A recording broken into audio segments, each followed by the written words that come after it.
This is the 217 Recovery Podcast with Corey Winfield. Can't change, the past. You can't take things back. We all probably wish we could, but we had to go through those and learn those things on our own. And time that God wants us to learn them. Words of wisdom. It's the 6th of February, 2021. My name is Corey Winfield. Marty Winfield. This is the 217 Recovery Podcast. Maybe you've listened before. Maybe your friends told you, hey man, check out this podcast. It's pretty awesome. Corey Winfield's awesome. Marnie Winfield, I was Liston. Maybe people still know you as Marnie Liston. I don't know. Yeah, I think it's going to be a little bit of a process. Marnie Winfield and Corey Winfield are awesome. Yeah, we're all right. We good. Know a little bit about some things from experience, which, like I said, in the open, changing the past, we can't change it. And even though I put a lot of people through hell, family members, I wouldn't change it because I wouldn't be right here where I'm at today, where I feel like I'm supposed to be, helping people and doing things that I do.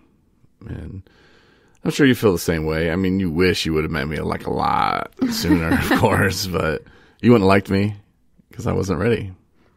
Yeah. Well, it goes back to the whole, I believe everything happens for a reason. And yeah, I think that the strength that I have today has everything to do with the struggles that I've been through in my life. And, I overcame them. That's the most important part. Yeah. So how much strength you got. Mm-hmm. Have you ever, I know you have, because we've talked about it, but you ever think when you meet somebody new or somebody comes into your life, like if you'd have left 5 minutes earlier, or if you wouldn't have gone to the bathroom, or I don't know, it's those little things, and then boom, next thing you know. Yeah. That whole butterfly effect thing? Yeah. Yeah. No, I've messed with that in my head a couple times, but then it gets way too crazy because nothing would be the same. Even the littlest, tiniest thing, like somebody cutting from front of you at the post office. Mm-hmm. It makes you another minute later, and then you don't get stopped by the next stoplight that you would have made before. And then,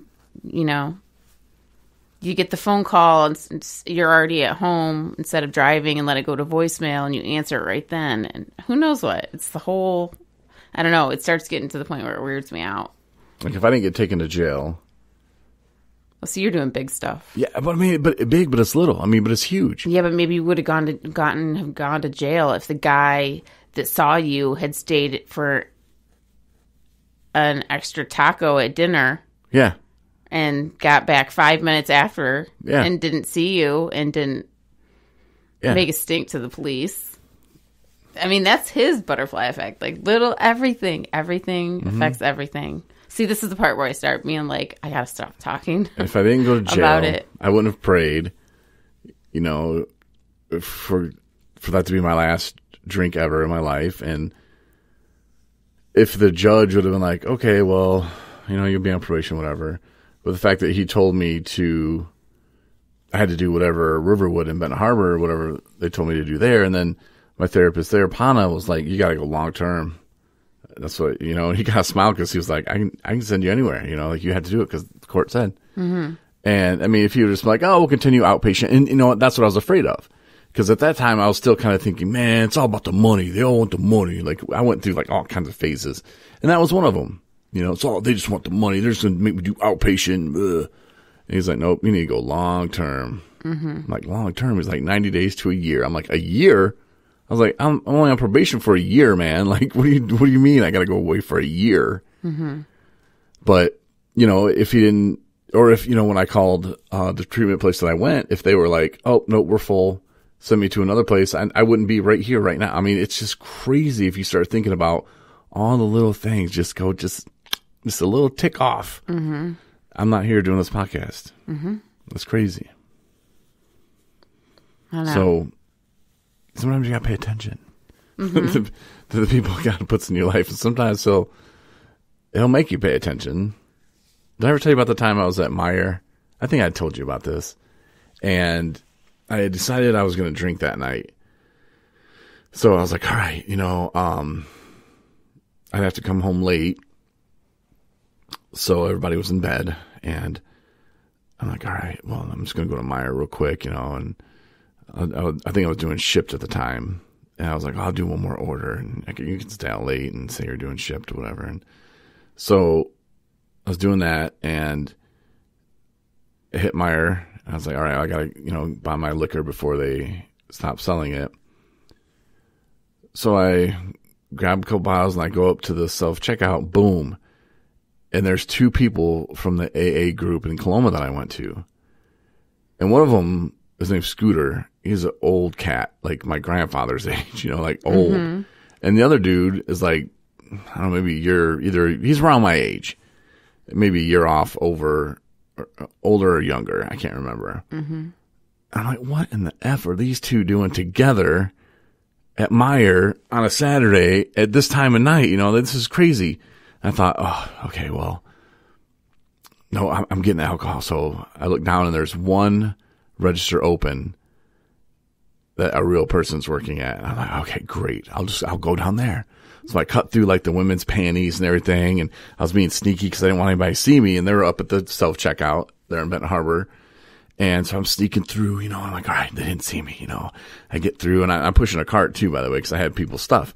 So I roll up in there and go across, I'm like, all right, next in line. Oh, this is great. And then there was a problem or something. It's taking forever almost. But in my mind, but it was going normal.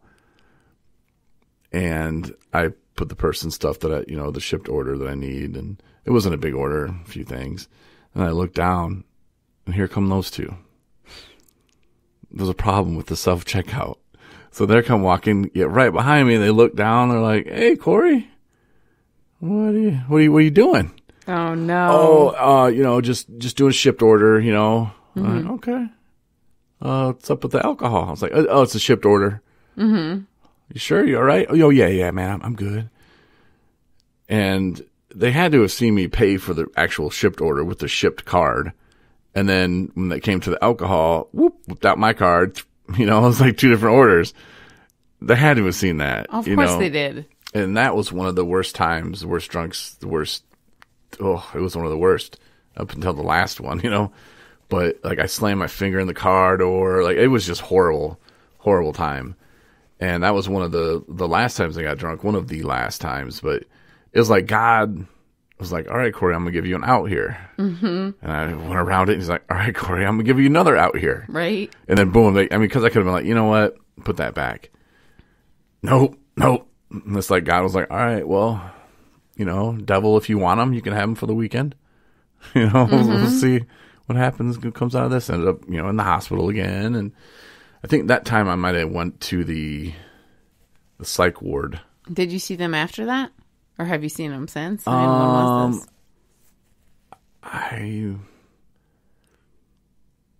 I don't know. Mm-hmm. Nathan and Scooter, I don't know. But I couldn't believe that. Mm-hmm. Couldn't believe it. I think that brings up something good to talk about is that running across people or I guess now the huge thing is, social media is where you pick up on the fact that things are off with people that used to be doing well, or vice versa, but coming across people that you knew at some point in some capacity that were trying to do something, and now, they're not themselves again. And it's a hard thing to do, because you don't want to be judgmental. You don't want to be, depending on how well you know the person, it's, becomes awkward because you want to let them know that you care and ask them if they need anything, regardless, how well that's received is, that's what I found. I've always just at least tried to do that, see where it gets me. But yeah, it kind of gets to you, But I think that happened regardless. I mean, that's just happened just because how much I've been affected by it in my life.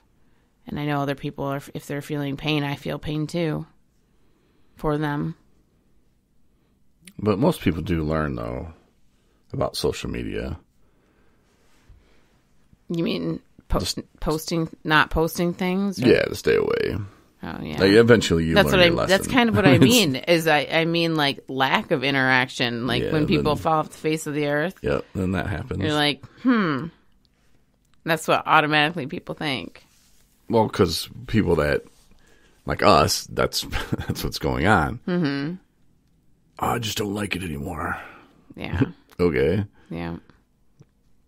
I mean, whatever. But, yeah, I don't know where to start with my day today.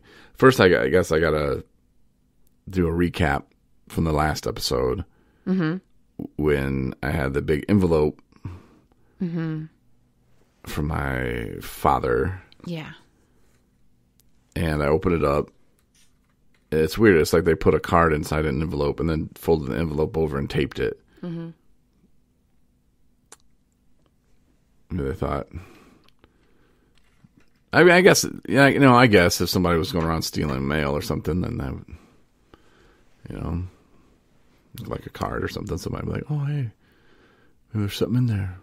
So, you know, extra security. Okay. So I opened the envelope and then I opened the card and there was a note handwritten from my father. Mm-hmm. And he said, congratulations on the 2 years. Congratulations on the marriage. Mm-hmm. He said that me being sober for 2 years, some of their prayers have been answered. Mm-hmm. And he said my wife was beautiful. Mm-hmm. Yeah. And at the end, he put, love, Dad.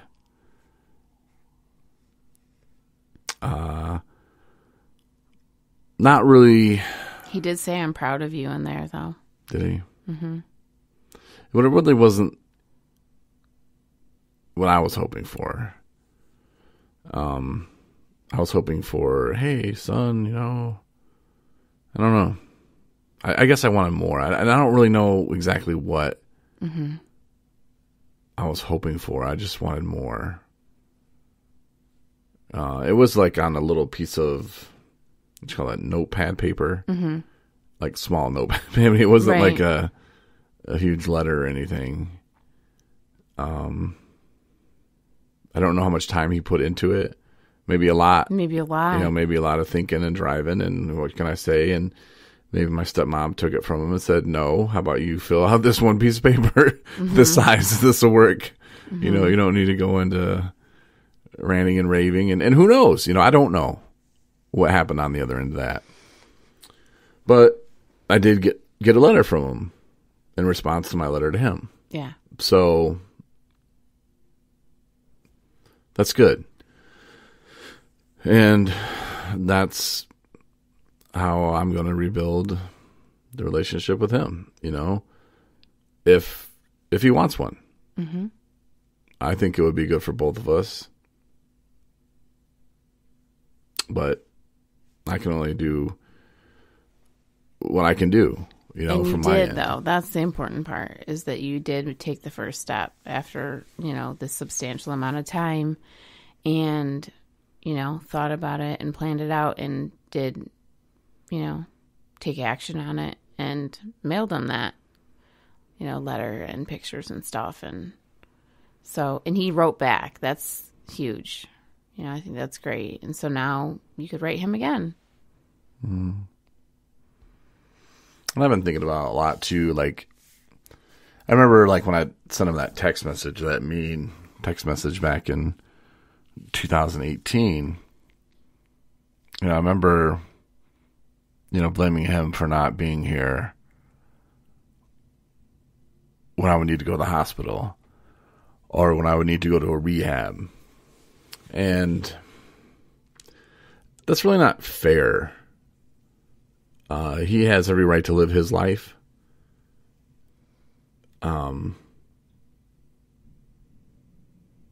you know, I'm a grown man. Mm-hmm. You know, I don't know. I think that's kind of unfair.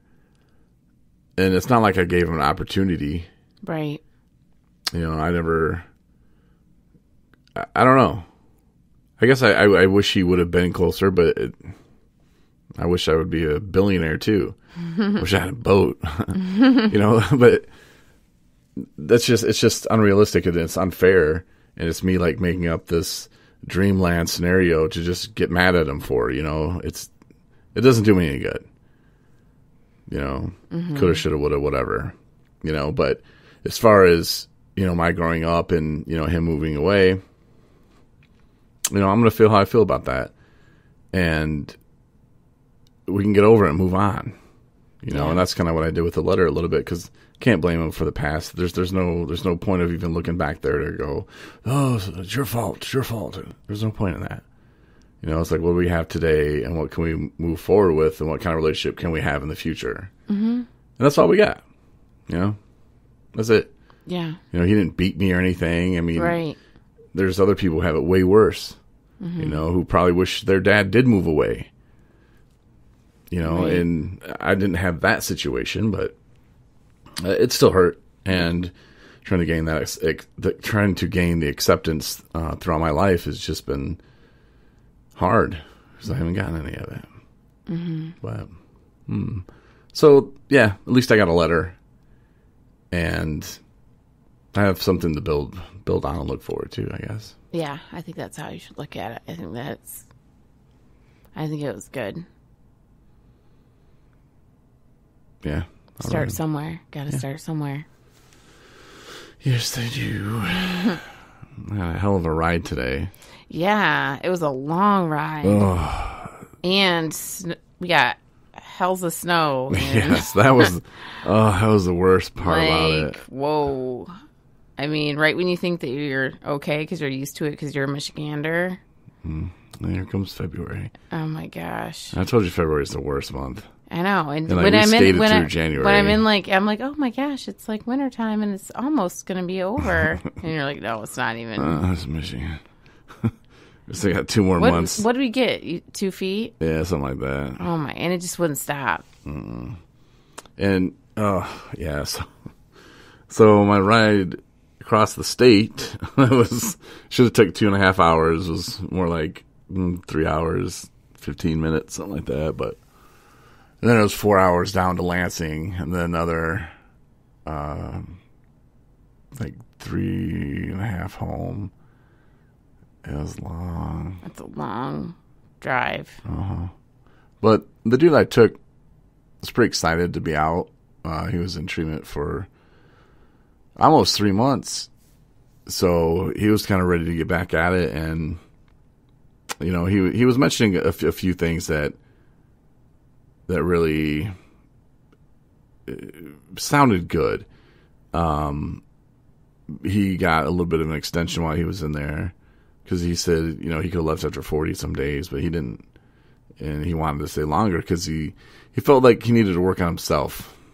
Mm-hmm.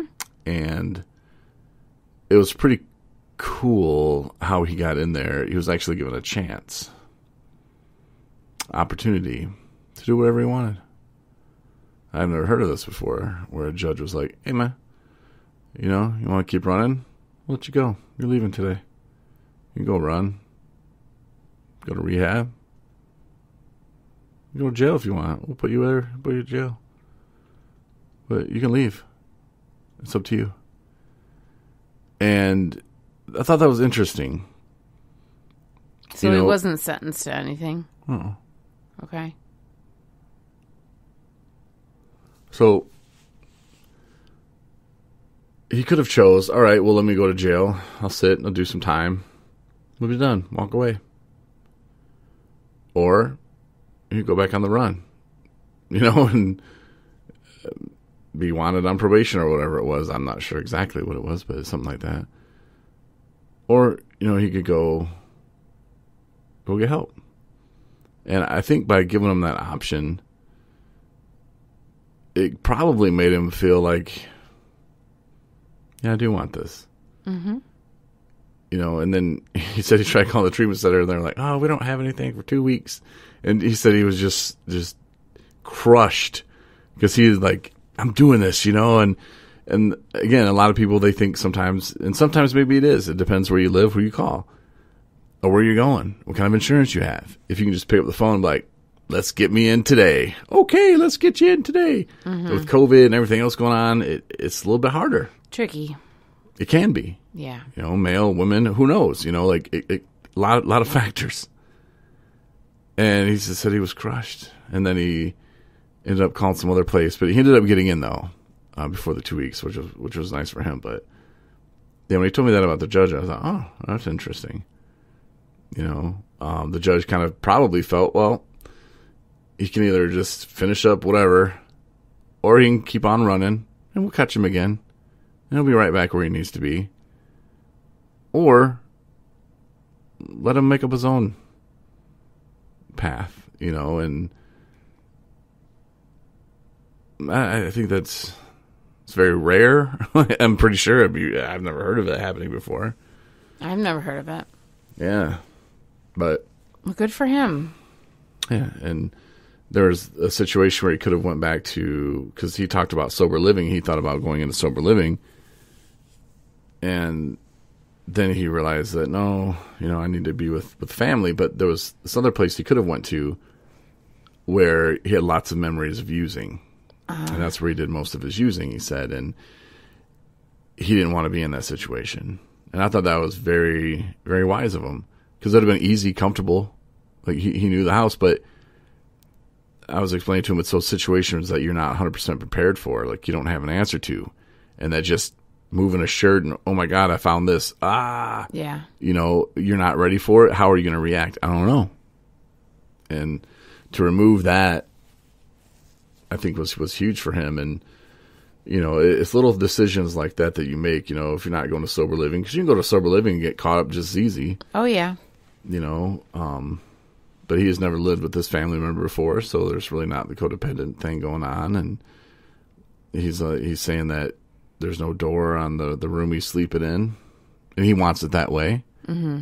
I mean, just little things that would make most people uncomfortable or make them feel like, oh, well, I'm not staying there. I'm not going to have a door on my bedroom. I got to have my private. Nope. He's like, all right, cool, perfect. That way you guys know I'm not doing anything. I'm not isolating in there, Mm-hmm. So if you can do those little things, I think it's a better chance for you. Yeah, for sure. So he's excited about his new life. Shared a bunch of... Yeah, he talked about it for 4 hours. It was I was going to say, that's not just a little bit. You got a lot of info. So he's excited. Yeah, he was pretty pumped up about it. And, good for him. That's what I love seeing, though, too. I know. People excited getting out of treatment and just, I got these plans. And his plans were realistic, too. Right. And those... That's good, and that's I think a good sign of a good therapist that he was working with, a good counselor, who was like, hey, man, they're not huge goals, but they could turn into huge life-changing goals if he just achieves them step by step, mm-hmm. But they're not unrealistic at all, and things that he could just do to better his life. So, yeah, seems like he was listening in there. Yeah. So about you? I had a good day. Yeah, I've been working a lot. Lots of additional work lately. So, had a couple new people come in, and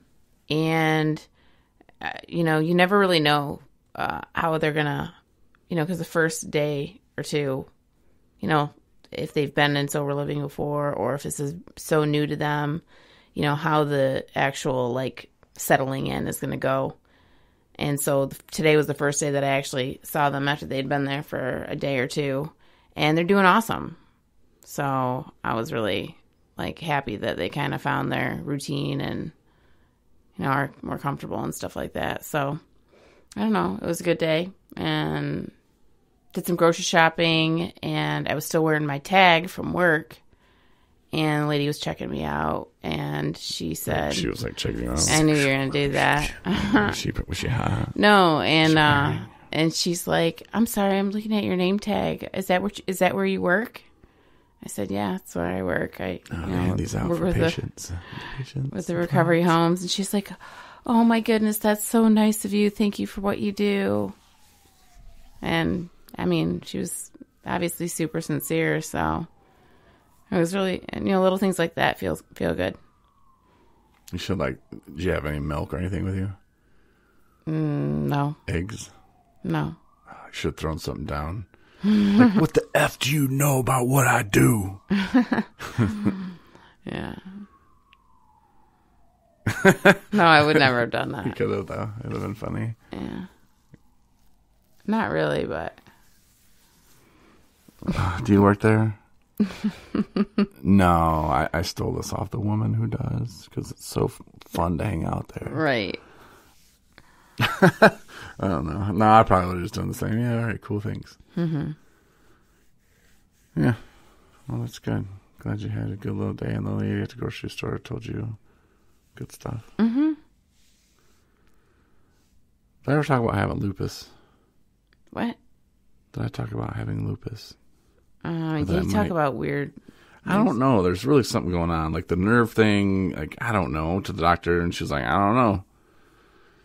Which is really frustrating when you go to your doctor and we're like, hey, and they're like, I don't know, it could be hundreds of things. And I'm like, well, can we narrow it down to maybe 5 or maybe 99? Can we just work backwards from this and try to figure this out? It's the nerves in my hands are messed up and my arm and the muscles in my hands cramp and just really weird. And I don't know, it just doesn't feel right. Can't you get ultrasounds and stuff? I'm not pregnant anymore. Oh, that's they look at veins and stuff and your, tendons and all that. I don't know. You know what? What if I got robot arms? Huh? There's this guy that just got those. Oh yeah. Yeah, they were talking about on the ticket. He got the best robot radio station arms? on the earth. 1310 the ticket. Yeah. Well, Gordon Keith was talking about how the guy had. I don't know, some other country far away maybe. But anyway, it was an electrician or something, and he was doing some high voltage stuff and blew his arms off. Mm-hmm. So for the past 15 years, 20 years maybe, he had no arms. But he just had, which is confusing, shoulder and arms attached. So I don't even know if they're robot. They might have just been from some different guy. Maybe. I don't know.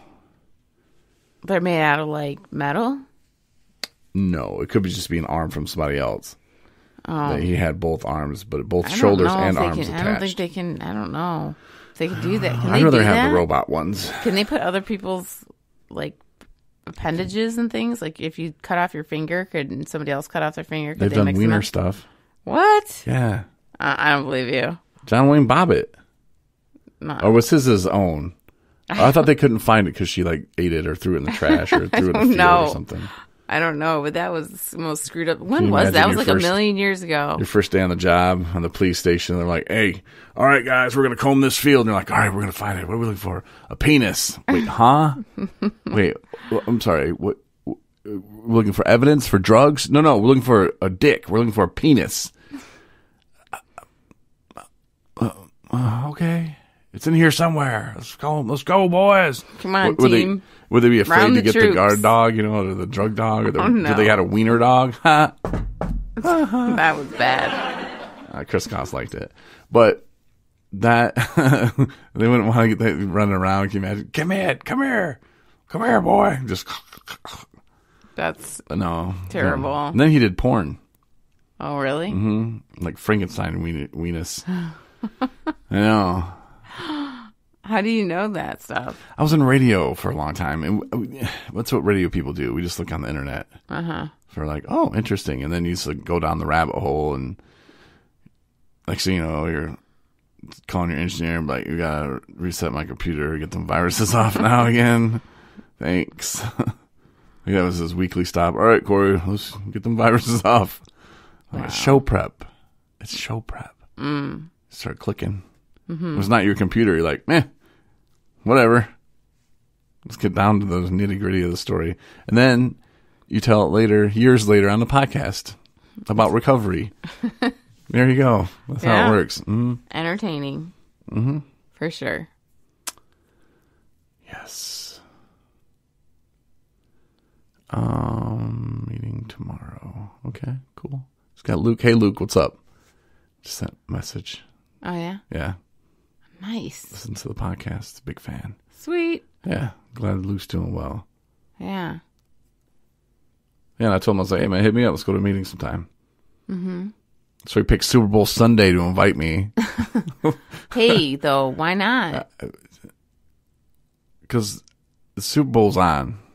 Well, wouldn't it be like didn't you say Alano Club does stuff for that or something? Oh, Charlevoix, they do. Oh, I don't know. Maybe that's what it is. I don't know. Yeah.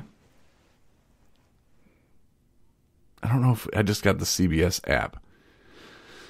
$9.99. It's not that bad. I wonder if you can pause that. The Super Bowl? Pause it? Yeah, like DVR. Well, I mean, yeah, if you're taping. I mean, isn't But I don't know if you DVR can it? tape it on CBS. I don't know. Oh, we're going to find out tomorrow. I'm sure we will. Yeah, but no, I have grant writing. I have all kinds of stuff to do tomorrow. I finish up school, grant writing, but maybe I'll catch Super Bowl. Maybe I'll catch a meeting. Maybe I'll do both. There you go. But yeah, so thanks for listening tonight, though. Yeah. Are you Thanks, everybody. wanting to wrap it up? Yeah, I'm good. All right, cool. All right, well, yeah, thanks for listening. Shout out the website, 217recovery.com. I'm going to start, actually, I'm going to this week send out an email to all of our subscribers. It'll be it'll be special. And I don't want to spill the beans on it, but people, I think, will like it. And it'll really help kind of get the feeling out, because a lot of people, they hear that we do rides. Oh, you give people rides treatment. Whoop-de-doo. But there's a lot more to it. Yeah. And the people that are signed up and subscribed to our website, 217recovery.com, you'll get the email. If you're not subscribed, well, you can do that. You can also get the app from the App Store and Google Play. Yeah, get the app. It's easy. It's free. Yeah. All right. Until tomorrow. All right. Yay. Till tomorrow. Night, right. everybody. Have a good one. See ya. Thanks for listening.